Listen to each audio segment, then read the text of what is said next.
Hello दोस्तों, my self Vinod Singh. आज मैं आपको बताने वाला हूँ कि हिमालय का जो कंसेप्ट है, ठीक है, हिमालय का जो भी क्लासिफिकेशन है या हिमालय के जो प्रदेश के हिसाब से बांटा गया है कि कौन सी नदी के बीच में कौन सा हिमालय रहता है, प्रदेश के हिसाब से जो हिमालय का विभाजन किया गया है उसको हम शॉर्ट ट्रिक्स के द्वारा कैसे याद कर सकते हैं। तो सबसे पहले आपको कुछ भी नहीं करना है, एक ट्रिक्स लिखनी है, ठीक है। दो दो मिनट के लिए आपको कुछ भी अभी समझ नहीं आएगा, खाली आपको एक ट्रिक्स लिखनी है और वो ट्रिक्स लिखनी है पीके नानी। पीके फिल्म आपने देखी है, बस उसी के कंसेप्ट पर ये लिखना है पीके नानी, ठीक है। इंग्लिश में लिखना है, थोड़ी तो इंग्लिश आती ही होगी आपको। पीके नानी, पीके नानी कुछ कह रही है, ठीक है, आपसे ही कुछ कह रही है। पीके नानी आपसे कुछ कह रही है, वो क्या कह रही है वो सुन लेना ध्यान से। वो कह रही है शीशा काला। क्या कह रही है? शीशा काला। वो आपसे कुछ कह रही है कि शीशा है वो काला है पर पीसता है, लेकिन जो पीसता है वो दिल वाला है, ठीक है। पीके नानी ने आपसे कुछ कहा, दिल वाला, ठीक है, दिल वाला है। शीशा काला है, पिस्ता दिल वाला है, ये आपसे कहा है पीके नानी ने। बस आपको कुछ 2 मिनट के लिए आपको कुछ भी समझ नहीं आएगा, केवल आपको इसको ध्यान से सुनना है। फिर आप कहोगे कि जितना आप पहले याद नहीं कर सकते थे उससे कई गुना आपको अब उसके बाद याद हो जाएगा, ये वीडियो देखने के बाद, ठीक है। आप देखते हैं, अब आप ध्यान से सुनिएगा। यहाँ पर जो सी है, ठीक है, उसको आगे लेना है और सी से हो जाएगा हमारा सिंधु।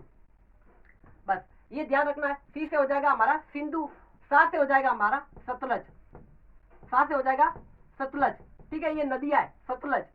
काला से हो जाएगा काली, क्या हो जाएगा? काली। पिस्ता, पिस्ता से हो जाएगा हमारा तीस्ता, क्या हो जाएगा? तीस्ता हो जाएगा। दिल वाला से हो जाएगा दिहांग, दिल, दिल का जो दी है ना आगे, उससे हो जाएगा हमारा दिहांग। बस आपको ये नदियां 5 याद हो गई, इस ट्रिक्स के द्वारा ये नदियां याद हो गई क्या? बस ये नदियां जैसे याद होगी, आपको इसमें कुछ नहीं करना, इसमें केवल 4 अक्षर को इसके बीच में ले लेना है, वो भी लाइन सर, लाइन सर। इन चारों अक्षर को एक एक क्रम में ले लेना है, केवल इस एन आई को छोड़ के। ये एन आई जो नानी का एन आई है उसको कहीं पर भी प्रयोग नहीं करना है। पहले देखो पी है, पी शब्द को इसके बीच में ले लो, फिर उसके बाद के है, के को इसके बीच में ले लो, फिर क्या है? एन है, एन इनके बीच में ले लो, फिर जो ए बचा वो इसके बीच में ले लो। अब मैंने आपको जो ये पी के एन ए ये लिखाया है, इसका अर्थ क्या है? इसका अर्थ भी मैं आपको बताता हूँ। पी से हो जाएगा हमारा पंजाब हिमालय, क्या हो जाएगा? पंजाब हिमालय हो जाएगा, ठीक है, जो भी। पी से हो जाएगा हमारा पंजाब हिमालय। के से हो जाएगा हमारा कुमायूं हिमालय, क्या हो जाएगा? कुमायूं हिमालय, ठीक है। एन से हो जाएगा, एन से हो जाएगा हमारा नेपाल हिमालय, कौन सा हो जाएगा? नेपाल हिमालय। ए से हो जाएगा हमारा असम हिमालय, क्या हो जाएगा? असम हिमालय। अब आप देखिएगा कि कभी भी सवाल जो एग्जाम में है वो कैसे पूछते, वो पूछेगा नेपाल हिमालय निम्न में से कौन सी 2 नदियों के बीच में।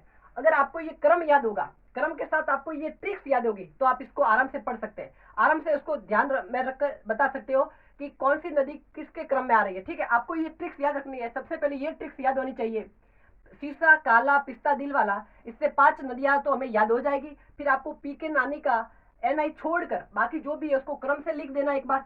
फिर पी से पंजाब हिमालय, देखो पंजाब हिमालय किस किस के बीच में? सिंधु व सतलज के बीच में आ गया। कुमायूं हिमालय सतलज और काली की नदी के बीच में।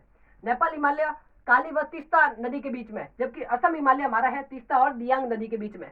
अब आपका जो भी क्लासिफिकेशन था प्रदेश के हिसाब से, जो भी हिमालय का वर्गीकरण था वो याद हो गया है, ठीक है। अब इसमें कोई भी डाउट नहीं है। अगर आप चाहते हैं कि आपको ऐसे सॉरी आपको अगर लगता है कि आपके पास ऐसी कोई भी प्रॉब्लम्स है जो आप याद नहीं कर पा रहे, तो आप उस प्रॉब्लम्स को मुझे सेंड कीजिएगा, ठीक है, कमेंट में बता दीजिएगा, ताकि मैं उस पर भी एक अलग से ट्रिक्स के द्वारा आपको बता सकूं, ठीक है, इजी वे में मैं उसको बता सकूं, ठीक है।